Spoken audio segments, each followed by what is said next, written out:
Alright guys, sa mapagpalang araw sa inyong lahat, meron tayong reaction video dito kay Rob Trip. Paglilitis sa kasong misrepresentation versus kay Alice Guo.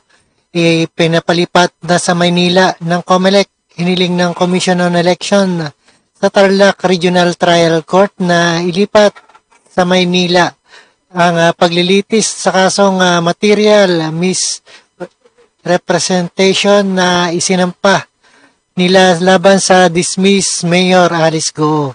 Ayan, ang kaso kaugnay sa kasinungalingan umano ni Guo sa kanyang Certificate of Candidacy noong 2022 election. Partikular na rin ang kanyang nasabing siya ay Pilipino at hindi siya Chinese.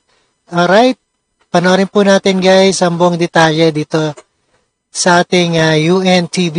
And the further do, let's do watch. Successful naman yung filing namin ng information laban sa dating Mayor Alice Guo. Matapos makapagpasa ng kaso laban kay dismissed Mayor Alice Guo sa Tarlac Regional Trial Court kahapon, hihilingin naman ng Commission on Elections na ilipat sa Maynila ang paglilitis. Formal ng kinasuhan ng COMELEC si Guo ng material misrepresentation o pagsisinungaling sa kanyang Certificate of Candidacy o COC noong 2022 election. Ayon kay COMELEC Chairman George Erwin Garcia, ito'y upang matiyak ang seguridad ng mga taong may kinalaman sa kaso. Because of the security concern of our lawyers that will be attending sa hearings, including the witnesses that will be testifying during the conduct of the hearings. Ayon sa poll body chief, mas mapapabilis ang pagresolba sa kaso ni Guo kung malilipat sa Maynila ang paglilitis nito.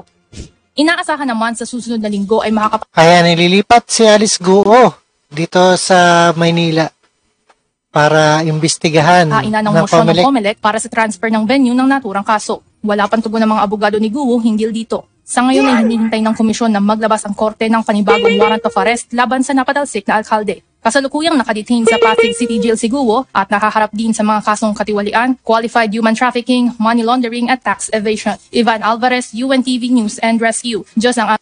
Alright guys, ayan, napakinggan at napanood po natin dito sa UNTV.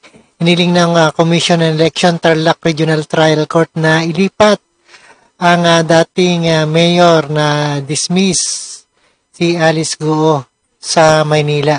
At maraming salamat sa panonood, pakikinig dito kay Rob Trip, and see us again sa ating the next one reaction video, and peace out.